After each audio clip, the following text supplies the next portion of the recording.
Baik, bismillahirrahmanirrahim. Assalamualaikum warahmatullahi wabarakatuh. Pagi ini kita akan belajar terkait dengan akuntansi PPKD. Nah, apa saja yang mau kita bahas ya? Kita akan bicara terkait dengan sistem akuntansi ya, sistem akuntansi pemerintah daerah. Saya coba overview sedikit ya. Overview lagi ya. Waktu di awal kan sudah kita sampaikan ya, posisi kita sudah sampai mana nih gitu ya.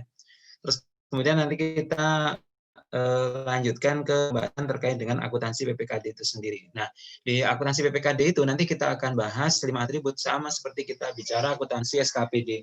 Nah, 5 atribut itu apa saja? 5 atribut itu adalah yang pertama, kita akan bicara terkait dengan definisi, ya kan?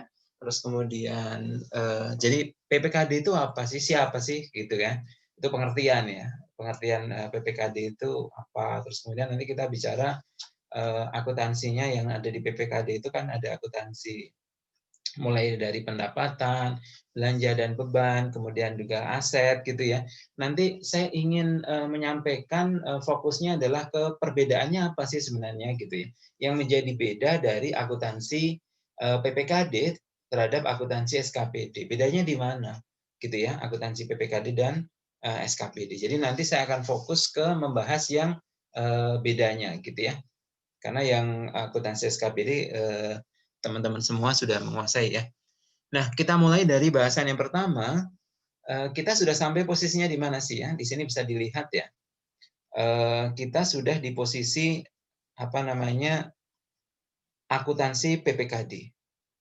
Ya, kalau kemarin kita sudah menyelesaikan akuntansi SKPD, di sini kita bisa menghasilkan laporan keuangan ini ya.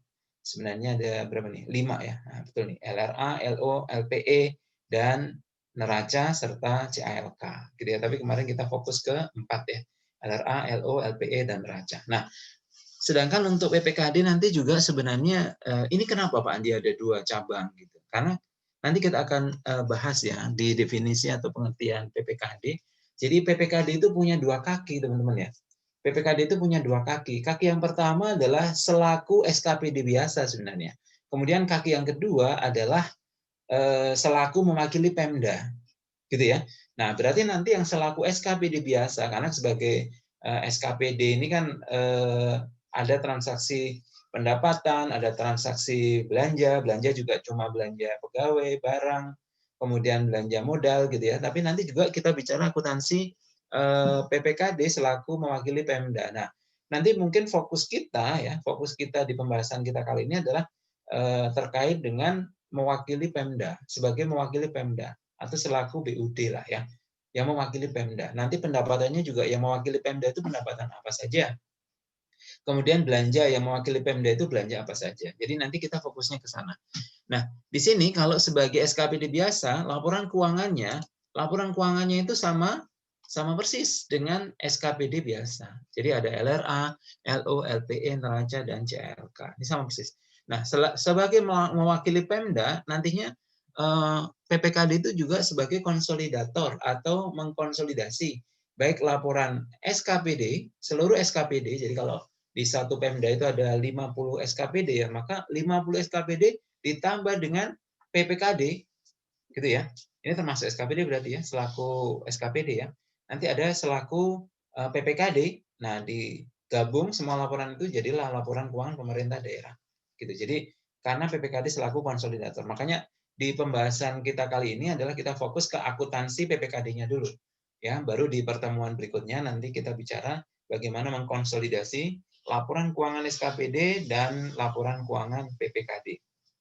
Nah, sehingga nanti menghasilkan laporan keuangan pemerintah daerah di mana ada 7 komponen tuh ya. LRA, LPSAL, LO, LPE, neraca, dan laporan arus kas ya.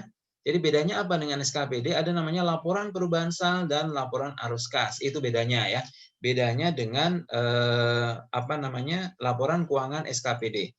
Kemudian kita lanjutkan ya.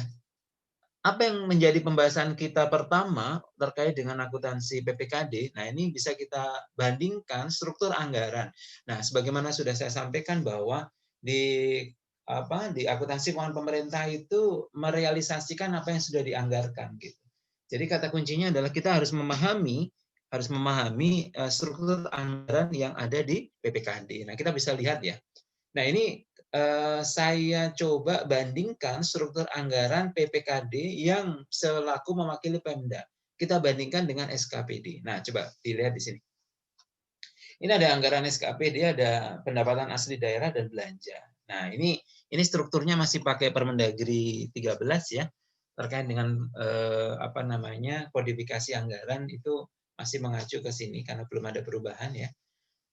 Nah, kalau kita lihat Permendagri 64 di sini strukturnya menjadi belanja pegawai, belanja apa namanya? Barang dan jasa dan belanja modal gitu sebenarnya ya. Nah, kalau yang struktur PPKD kita lihat. Ini kalau di SKPD kan cuma pendapatan asli daerah. Nah, kalau PPKD selaku mewakili Pemda akan menerima pendapatan namanya dana perimbangan. Nah, dana perimbangan itu apa? Dana alokasi umum, dana alokasi khusus dan seterusnya. Seperti itu. Ya, dan itu transfer dari pemerintah pusat namanya ya, dana perimbangan.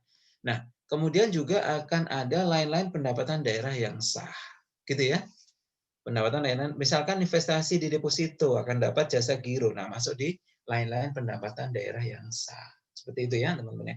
Kemudian terkait dengan belanja. Nah, belanja di sini adalah belanja apa namanya? Di sini ada belanja tidak langsung selain belanja pegawai. Kalau belanja pegawai dia masuk di SKPD kan ya.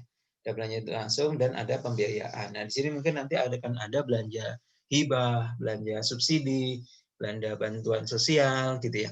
Terus kemudian yang paling mencolok adalah perbedaan terkait dengan struktur anggaran SKPD dan PPKD adalah ada pos besar namanya pembiayaan. Jadi kalau misalkan di SKPD hanya ada pendapatan dan belanja, maka di PPKD itu ada pembiayaan juga. Pembiayaan itu apa? Kalau misalkan contohnya ya pemerintah daerah melakukan pinjaman jangka panjang ke misalkan Bank Pembangunan Daerah, misalkan seperti itu ya, maka itu akan masuk di penerimaan pembiayaan. Seperti itu. Nah, kalau misalkan Pemda juga melakukan penyertaan modal ke BUMD, maka itu juga akan dicatat sebagai pengeluaran, mohon maaf ini salah ketik, pengeluaran pembiayaan. Seperti itu. Ya, jadi apa namanya? Ada hal-hal yang bisa dilakukan oleh PPKD selaku mewakili Pemda dan tidak bisa dilakukan oleh SKPD biasa, gitu ya. Ini akan menjadi concern atau fokus kita di pembahasan kita kali ini. Kemudian kita lanjutkan. Jadi proses akuntansi yang dijalankan oleh fungsi akuntansi di SKPKD atau PPKD. Jadi sebenarnya ini ada istilah SKPKD, ada istilah PPKD. Kalau menurut pendapat saya sih sebenarnya kalau mau seiring sejalan dengan penamaan SKPD. Kalau SKPD itu kan Satuan Kerja Perangkat Daerah gitu. Kalau sekarang namanya OPD ya. Nah, kalau di sini harusnya sih menurut saya SKPKD ya, Satuan Kerja Pengelola Keuangan Daerah. Ini ada pengelola keuangan daerah, P-nya.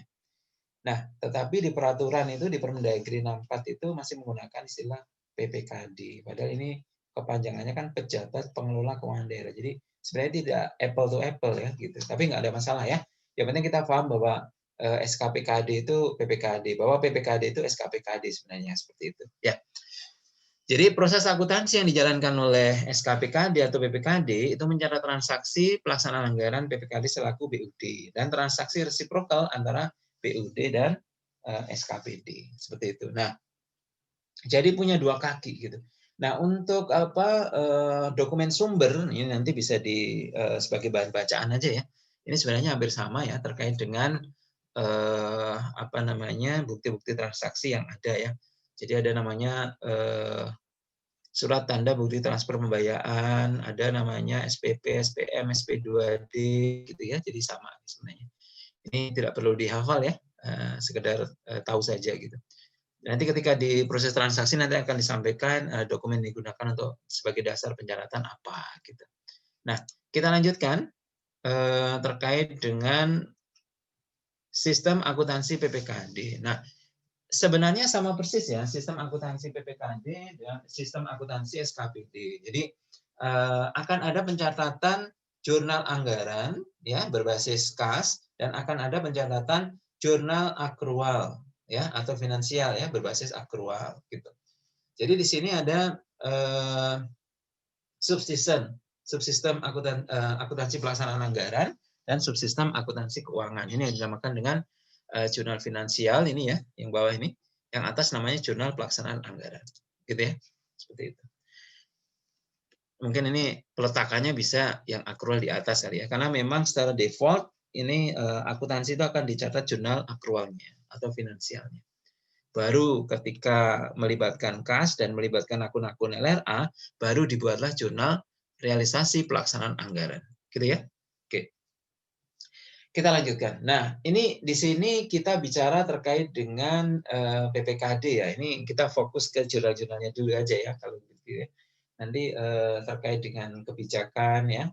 Nanti coba kita sambil melihat Permendagri 64 gitu ya.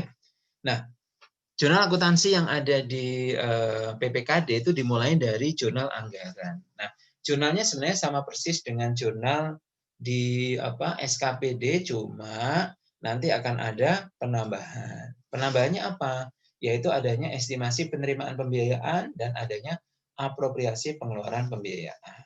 Ya, jadi estimasi penerimaan pembiayaan itu mirip dengan pendapatan ya, sehingga saluran rumahnya dikredit kalau dia sudah menjadi pendapatan. Nah, kalau baru estimasi ya di akuntansi Pemda ini di Permendagri 64 itu jurnalnya adalah diletakkan di sisi debit ya. Sedangkan apropriasi belanja dan apropriasi pengeluaran pembiayaan diletakkan di sisi kredit.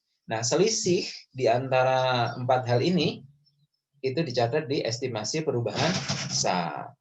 Seperti itu. Ya, selanjutnya kita lanjutkan.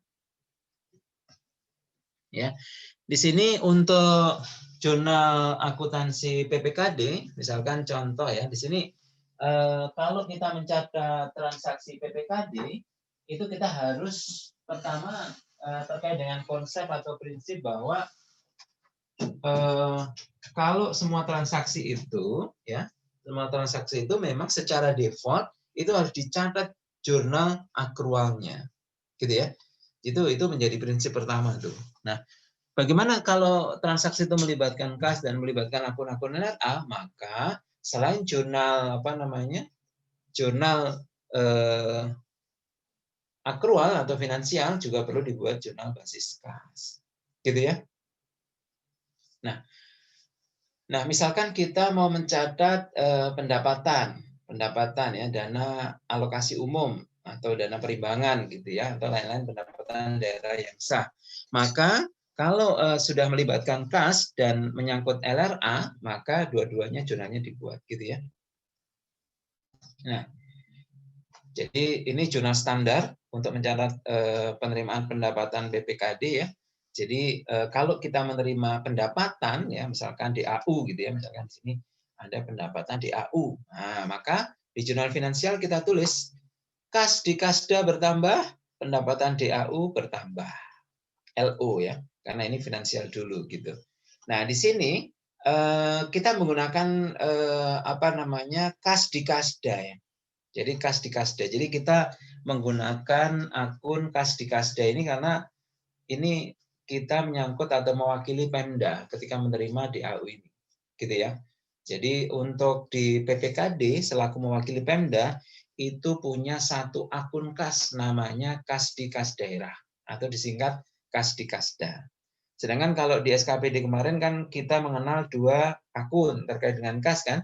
Kas di bendara penerimaan untuk menerima pendapatan ya dari pihak ketiga, kemudian kas di bendara pengeluaran ya dalam rangka untuk membelanjakan gitu ya. Nah, apakah transaksi ini melibatkan kas? Iya, kas di kasda ya.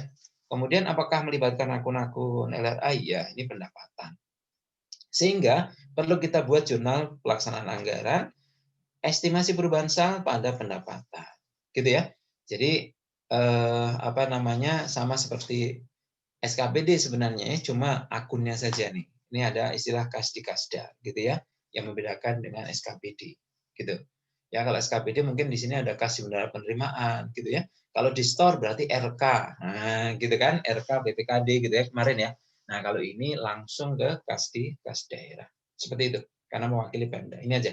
Jadi yang perlu ingat adalah penggunaan akun-akun yang sedikit berbeda dengan di SKPD.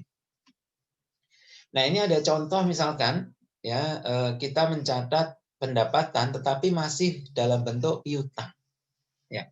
Jadi misalkan bisa nggak sih ketika kita mencatat pendapatan jadi begini. Ya, untuk akuntansi pendapatan ya, akuntansi pendapatan itu untuk mencatat dana perimbangan DAU, DAK itu dasarnya adalah basisnya adalah basis kas. Coba kita perhatikan ya. Ini saya bukakan Permendagrinya ya. Di sini ada akuntansi pendapatan PPKD ya. Saya akan meng-highlight untuk yang terkait dengan pendapatan transfer ya. Di sini di pendapatan transfer, untuk pengakuan pendapatan transfer dilakukan bersamaan dengan diterimanya kas di rekening kas umum daerah atau di Kasda. Jadi ini cash basis ya. Jadi DAU itu dicatatnya cash basis ya. Walaupun itu accrual ya, walaupun LO ya, itu dicatatnya pada saat kas. Gitu. Ya. Nah, nanti di akhir tahun seperti ini. Walaupun demikian, pendapatan transfer dapat diakui pada saat terbitnya dokumen resmi mengenai penetapan alokasi. Jika itu terkait dengan kurang salur. Jadi ketika kurang salur, baru boleh dicatat piutang pendapatan pada pendapatan transfer LO. Seperti itu, teman-teman ya. Jadi ini sebenarnya hanya terjadi di akhir tahun ini sebenarnya. Ya. Jadi di akhir tahun ketika kita mengakui piutang pada pendapatan LO terkait dengan kurang salur gitu. Sebenarnya itu. Ya, kalau misalkan kita ada alokasi DAU ya, kalau sudah masuk ke rekening kas daerah baru boleh kita akui. Kalau belum kita catat. Jadi kita di Pemda itu sangat-sangat konservatif ya terkait dengan pengakuan pendapatan ini. Nah, nanti kalau kita terima ya berarti di tahun berikutnya kas di Kasda pada piutang pendapatan. Gitu ya. Dan juga kita catat estimasi perubahan sal pada pendapatan LRA. Gitu. Ya. Kalau LRA nggak usah ditanya ya. Kalau LRA pasti cash basis, gitu ya. Tetapi ini kenapa pendapatan LO ini cash basis? Baru di akhir diakrualkan ya, ketika ada kurang salur. Nah, itu memang pilihan ya. Jadi di Permendagri 64 itu memilih bahwa seperti itu ya. Dan nanti peraturan gubernur, peraturan bupati, wali kota juga mengikuti ya, biasanya seperti itu. Nah, oke, kita lanjutkan ya. Nah, ini contoh PPKD menerima dana perimbangan ya. Jadi PPKD menerima notifikasi PMK lokasi DAU, DAK dan pada bulan Januari akhir menerima transfer ya di rekening Kasda sebesar 35 miliar. Nah, kira-kira jurnalnya bagaimana ini? Jurnalnya mudah ya. Jadi kas di Kasda ya, kas di Kasda pasti akan di debit ya. Kreditnya adalah pendapatan DAU dan pendapatan DAK. Gitu. Ya. Jadi kas di Kasda bertambah, pendapatan DAU, pendapatan DAK bertambah. Gitu ya. Sebesar 7 dan 35 miliar gitu. Nah, apakah ini melibatkan kas? Iya. Apakah melibatkan pendapatan? Iya. Sehingga juga dibuat jurnal pelaksanaan anggaran. Jadi estimasi perubahan sal pada pendapatan DAU LRA, pendapatan DAK LRA. Gitu ya. Oke, ini clear ya. Jadi mudah sekali ya terkait dengan pengakuan dan pencatatan ya, pencatatan pendapatan dana perimbangan ya. Jadi yang saya highlight adalah tadi titik pengakuannya kapan, yaitu pada saat kas masuk di rekening Kasda, gitu ya. Tadi sudah saya tunjukkan ketentuan yang ada di Permendagri nomor 64. Nah, kemudian ini akhir tahun tadi ya sudah saya sampaikan ya di sebelumnya. Jadi ketika ada kurang salur, nah piutang DAU, piutang DAK pada pendapatan DAU, pendapatan DAK. Nah, apakah perlu kita buat jurnal realisasi pelaksanaan anggaran? Tidak perlu. Kenapa tidak perlu? Karena tidak melibatkan kas. Ini kan baru piutang, ya kan? Seperti itu. Nah, seperti itu ya. Jadi terkait dengan pendapatan ya, mudah sekali. Nah, sekarang kita beranjak ke belanja. Nah, belanja yang terjadi di SKPKD atau PPKD itu apa saja selain yang sebagai SKPD biasa. Jadi yang sebagai SKPD biasa atau PPKD selaku SKPD biasa itu kan ada belanja pegawai, barang dan jasa dan modal, itu tidak saya bahas lagi. Tetapi kita fokus ke yang lain. Di sini ada belanja bunga. Oh, karena kenapa kok ada belanja bunga? Di SKBD nggak boleh. Karena di SKBD nggak boleh utang jangka panjang. Kalau jangka pendek boleh. Ya, utang listrik itu boleh jangka pendek. Tapi kalau utang jangka panjang sehingga menghasilkan belanja bunga itu tidak boleh. Hanya ada di SKPKD selaku BUD atau mewakili Pemda.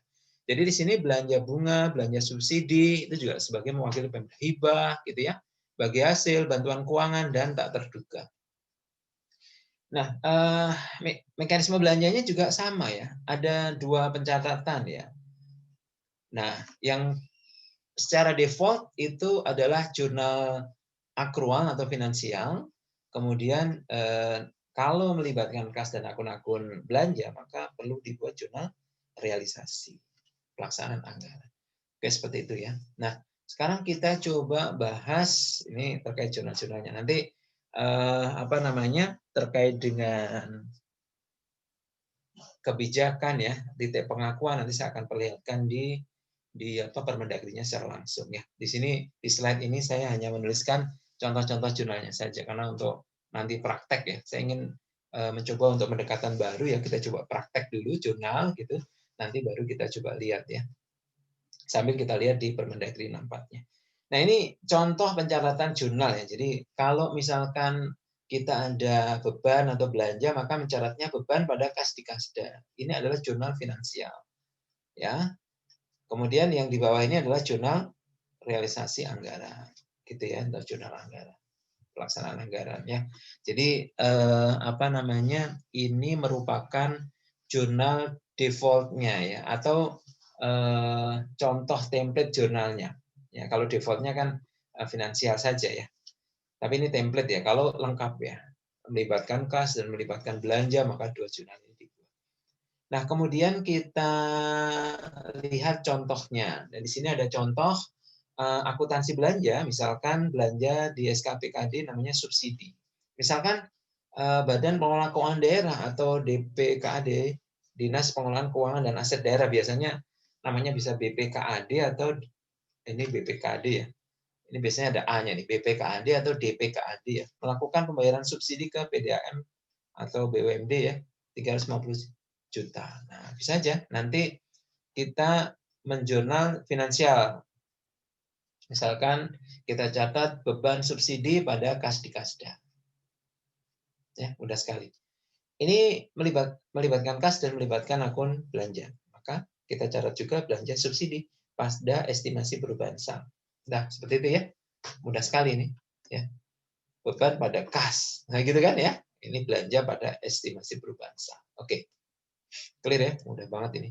Nah, sekarang itu contoh ya. Yang lain sama persis ya, untuk menyederhanakan ya. Yang lain sama persis gitu. Ya, kita mencatat beban itu pada saat terjadinya ya. Pada saat terjadinya incurred ya. Ya, oke. Pak Andi, apakah pencatatan beban itu pada saat kasnya keluar? Tidak. Jadi kalau untuk beban, ya kalau pendapatan DAU tadi kan pada saat kas masuk ke rekening Kasda ya. Kalau untuk beban itu tetap accrual basis seperti biasa. Ya kan? Beban pada utang sama aja, gitu ya. Kalau melibatkan kas baru ya, sekaligus dibuat jurnal realisasi anggaran. Nah, sekarang yang tidak ada di SKPKD namanya pos pembiayaan. Di sini ada penerimaan pembiayaan dan ada pengeluaran pembiayaan. Nah, coba kita lihat contohnya ya. Penerimaan pembiayaan meliputi pencairan dana cadangan. Jadi kalau Pemda itu ingin membentuk dana cadangan tertentu, maka misalkan untuk membeli aset jangka panjang atau melunasi utang jangka panjang, biasanya ini kayak semacam appropriated return earning gitu ya, tapi yang diterapkan oleh Pemda ya. Nah, ini pencairan dana cadangan, penerimaan pinjaman dalam negeri ya, pembentukan dana cadangan gitu ya sebelum pencairan. Nah, seperti itu ya. Ini merupakan penerimaan pembiayaan. Nah, kemudian kalau pengeluaran misalkan pembentukan dana cadangan, penyertaan modal ya, investasi ya, pemerintah daerah, pembayaran pokok pinjaman dalam negeri, pemberian pinjaman daerah gitu. Ini masuk ke pengeluaran pembiayaan, gitu ya. Ini nanti coba kita lihat contoh-contohnya. Nah, misalkan ini ada contoh penyertaan modal Pemda di perusahaan daerah sebesar 3 miliar. Nah, bagaimana kira-kira kita mencatatnya? Kira-kira gimana? Penyertaan modal. Nah, kita catat di jurnal finansial sebagai investasi. Ya, investasi pada kas. Ya, tergantung akunnya ya. Investasi jangka panjang berupa pernyataan modal, boleh dipanjangkan. Nanti kita lihat akun-akun yang ada di Permendagri 64 ya. Jadi intinya adalah kata kuncinya adalah investasi pada kas. Ya. Nah, karena kita bicara PPKD berarti kas di kasda. Nah, apakah melibatkan kas? Iya. Apakah melibatkan LRA? Pendapatan, belanja atau pembiayaan? Iya, ini termasuk pengeluaran pembiayaan. Jadi di sini kodenya 7 ini merupakan pengeluaran pembiayaan. Pengeluaran pembiayaan strip penyertaan modal. Jadi kadang di kodifikasi akun itu langsung saja ya kata-kata penyertaan modal. Tapi teman-teman bisa lihat di sini ya kodenya 7. Berarti ini pengeluaran pembiayaan. Ya, saya sih lebih suka sebenarnya ada awalan pengeluaran pembiayaan, ada kata itu gitu ya, sehingga clear gitu ya. Akun ini adalah pengeluaran pembiayaan. Kreditnya adalah estimasi perubahan sal. Jadi baik pendapatan LRA, belanja maupun pembiayaan, baik penerimaan maupun pengeluaran, itu lawan akunnya adalah estimasi perubahan sal. Jadi jangan khawatir, ini tetap sebenarnya single entry, tapi karena double entry di Permendagri 64 berharap kita menjalankan double entry, maka ya mengimplementasikan double entry, maka dicarikan lawannya, namanya estimasi perubahan sal. Gitu ya. Oke, kita lanjutkan untuk utang ya, jangka panjang. Nah, utang jangka panjang. Misalkan di sini ada transaksi ya, BPKAD menerima dana pinjaman dari pemerintah pusat 1,3 miliar. Kira-kira bagaimana jurnalnya? Berarti kasnya bertambah dong. Kita coba kita analisis dulu sebelum kita lihat kunci jawaban jurnalnya. Berarti kasnya bertambah dong. Ya kan? Terus kemudian menerima dana pinjaman, berarti utangnya bertambah dong. Gitu. Kita bicara dulu itu. Ya, terkait dengan finansial, berarti kita bicara kasnya bertambah, utangnya bertambah. Kan gitu toh? Nah, apakah ini melibatkan kas? Iya. Apakah ini melibatkan pembiayaan? Iya. Ini penerimaan pembiayaan. Jadi estimasi perubahan sal di debit, kreditnya adalah penerimaan pembiayaan, yaitu pinjaman dalam negeri. Gitu, teman-teman ya. Ini sebenarnya sih harusnya ada kata-kata penerimaan pembiayaan gitu. Karena kata kuncinya di situ. Ya. Nanti kalau kita simulasi nanti kita pakai atau menggunakan daftar akun yang sesuai ya, yang sesuai dengan Permendagri 64 aja dulu. Nah, kemudian kita lanjutkan. Ini contoh nih ya. Ini apa namanya? Oh, mohon maaf ini salah ketik. Ini sebenarnya penyalahatan pendapatan. Kira-kira gimana nih? Mencatat DBH, DAU, DAK nih. Bagaimana jurnalnya? Jurnalnya mudah ya? Bisa? Tadi? Ini sengaja untuk latihan nanti ya. Untuk latihan. Jadi kalau kita coba kita jawab ya. Kira-kira jawabannya gimana nih? Kalau kita menerima pendapatan, berarti kas di kasda bertambah, kemudian pendapatan DAU, DBH, DAK juga bertambah. Gitu ya.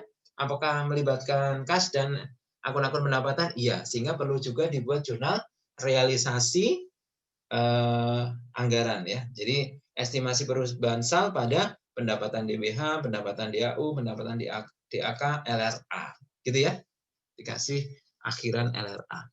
Oke ya, ini nanti kalau mau dituliskan di sini. Ini sengaja saya buat untuk latihan. Nah, sekarang ini. Kira-kira ini jurnalnya bagaimana? Jumlah total pendapatan SKPKD yang telah disetorkan ke rekening kasda itu 35 sekian miliar ya.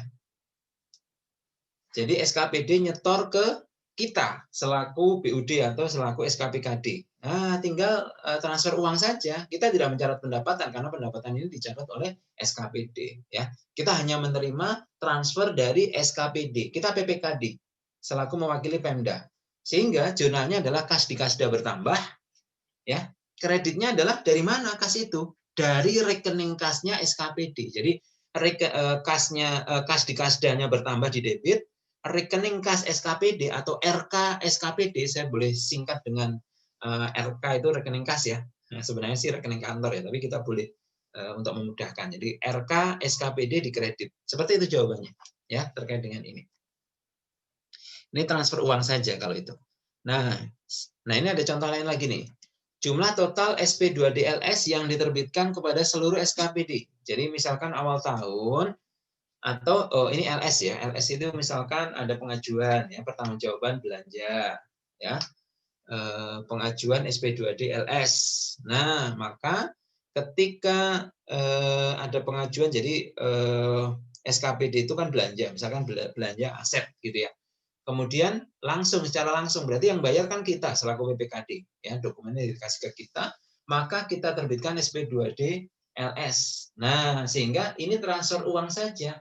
Jadi kas di kasdanya berkurang, debitnya adalah RK SKPD. Jadi kalau sebagai SKPD kan punya akun RK PPKD, tapi kalau kita sebagai PPKD kita punya akun namanya RK SKPD. Jadi itu namanya reciprocal ya, timbal balik, akun timbal balik. Yang nantinya ketika konsolidasi itu akan dieliminasi. Jadi ini ya, terkait dengan beberapa contoh-contoh nih ya. Terus kemudian ada juga ini contoh potongan. Kalau kita belanja pegawai itu kan yang membayar kita nih selaku PPKD kan. Ya, karena LS biasanya. Nah, maka kita mungut gitu. Pemungutannya itu dicatat gimana? Pemungutannya dicatat kas di kasda pada utang PPH, PPN, utang taspen, utang askes, seperti itu. Ketika sudah di-store berarti utang PPH, PPN, utang taspen, utang askes pada kas di kasda gitu. Jadi dibolak-balik saja. Oke. Kita lanjutkan lagi ya. Ini contoh. Nah, misalkan ada SP2D UP. Nah, awal tahun biasanya PPKD selaku BUD itu memberikan uang persediaan atau petty cash untuk seluruh SKPD. Jadi kalau ada 50 SKPD ya 15 SKPD itu dikasih uang persediaan atau petty cash. Ya. Nah, kalau kita memberikan selaku PPKD selaku mewakili Pemda, jurnalnya bagaimana? Ya sudah transfer uang saja. Jadi kas di kasdanya akan dikredit, kemudian debitnya RK SKPD. Nah, bagusnya harusnya ya RK SKPD yang didebit itu ya dari awal sebenarnya tadi ya, itu harusnya teridentifikasi masing-masing SKPD. Ya, kalau dinas SKPD dinas ya masing-masing dinas. Jadi RK SKPD itu sejumlah SKPD. Misalkan ada di Pemda ada 50 SKPD, maka RK SKPD Dinas Kesehatan, RK SKPD Dinas Pendidikan, RK SKPD Dinas Pekerjaan Umum, dan seterusnya kreditnya adalah kas di kasda untuk mencatat ini. Sehingga kita tahu kita sudah memberikan UP ke dinas mana saja gitu ya. Atau kalau ada transaksi yang lain menyangkut RK SKPD, bagusnya dilanjutkan. RK SKPD dinas apa? Kalau akun RK PPKD kan cuma satu, tapi kalau akun RK SKPD itu per dinas atau per SKPD. Gitu ya, teman-teman ya. Jadi ini yang perlu mendapatkan perhatian. Oke ya, ini terkait dengan jurnal-jurnalnya. Terus kemudian yang terakhir ya, kalau misalkan ada sisa UP. Jadi misalkan akhir tahun itu ada penyetoran sisa UP dari SKPD ke PPKD selaku BUD atau mewakili Pemda. Maka bagaimana jurnalnya? Ya kalau kita menerima sisa UP ya kasda bertambah dong ya. Kreditnya apa? Kreditnya adalah kas dari SKPD. Jadi RK SKPD gitu. Ya. Nah, dan itu kita catat per SKPD tuh. SKPD mana yang sudah mengembalikan sehingga akan teridentifikasi kalau misalkan ada SKPD yang belum mengembalikan sisa UP. Ini bentuk pengendalian. Ya. Oke ya, seperti itu ya. Kemudian kalau ada misalkan ini, mohon maaf salah ketik nih, realisasi belanja tidak langsung PPKD. Jadi ketika kita nanti membaca soal, kita harus lihat ya ini belanja siapa gitu ya. Yang jelas kalau belanja PPKD selaku Pemda maka ya kita akan mencatat belanja. Tapi kalau belanjanya SKPD hanya transfer uang saja. Itu yang menjadi kata kunci atau titik perhatian kita. Ya. Nah, ini ada contoh misalkan ada belanjanya PPKD, bantuan sosial dan bantuan keuangan. Ya sudah, berarti kita mencatat beban bantuan sosial, beban bantuan keuangan pada kas di kasda. Dan kita mencatat karena uangnya sudah keluar ya SP2DLS, maka kita mencatat belanja bantuan sosial, belanja bantuan keuangan pada estimasi perubahan SAL. Gitu contohnya ya. Ini sengaja tidak saya tulis supaya teman-teman bisa membuat catatan ya. Nah, seperti ini. Ini sengaja slide-nya saya berikan kosong ya, sehingga kalau mencetak slide nanti tinggal ditulisin saja di sana. Nah, kemudian jumlah penerimaan pinjaman jangka panjang ya, berarti kas di kasda pada utang jangka panjang. Nah, gitu. Nah, sekaligus kita catat. Nah, jadi ini utang kan ya. Sekaligus kita catat ininya jurnal realisasi anggarannya. Berarti ini penerimaan pembiayaan. Di kredit, estimasi perubahan saldo di debit ya sebesar 25 miliar. Udah, ini mudah sekali ya. Teman-teman ya. Ini contoh-contoh jurnal ini nanti memudahkan ya teman-teman untuk latihan. Nah, ini satu lagi nih. SP2DLS untuk pembentukan dana cadangan. Nah, berarti ini kita selaku PPKD ini membentuk dana cadangan, berarti dana cadangan pada kas di kasda. Ya. Ini pengeluaran pembiayaan, berarti pengeluaran pembiayaan di debit, kreditnya estimasi perubahan saham. Gitu ya, teman-teman. Ini ada dua jurnal sekaligus, finansial dan realisasi anggaran. Ya. Oke. Seperti itu. Masih ada lagi nggak ini contohnya? Nah, ini contoh-contoh jurnal ya, supaya nanti teman-teman bisa memahami ya, dan bisa membuat catatan tulisan jurnal-jurnal yang ada di PPKD. Nah, ini ada namanya SP2DLS untuk penyertaan modal. Nah, berarti penyertaan modal di debit ya, atau investasi di debit, kreditnya adalah kas di kasda. Ya kan? Seperti itu, karena kasnya berkurang. Kemudian karena ini penyertaan modal itu berarti pengeluaran pembiayaan, berarti pengeluaran pembiayaan di debit, kreditnya estimasi perubahan saham, gitu ya. Oke, mudah-mudahan sih ini bisa paham ya. DAU belum diterima sampai akhir tahun, berarti piutang DAU pada apa? Pendapatan DAU, LO ya, jangan lupa kalau finansial selalu dikasih tambahan LO ya untuk pendapatan. Kalau belanja dan beban tidak perlu ya, karena sudah beda ya penamaannya. Dan kalau di Pemda ini kan kodenya juga beda, jadi nggak ada masalah. Itu saja, ini tidak ada jurnal realisasi anggaran.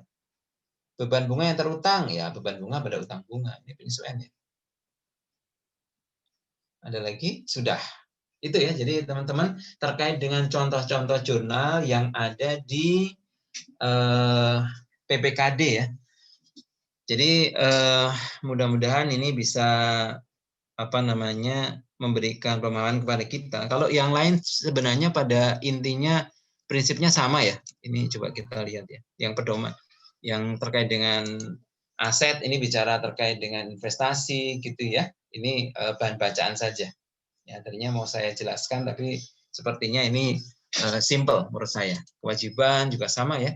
Kewajiban aja jangka pendek, ada jangka panjang. Nah, nanti mungkin teman-teman melihat yang jangka panjang, gitu ya. Jadi nggak terlalu banyak sih ya, nggak terlalu banyak. Ini ada pendapatan ya, pendapatan. Ini juga sebenarnya sama saja ya, sama saja. Cuma di sini ada pendapatan di PPKD tadi ya, di PPKD. Jadi kalau ini sebagai PAD ya, PAD itu sebagai PPKD biasa ya, SKPD biasa. Nah, tadi yang saya highlight yang pendapatan transfer. Seperti itu ya.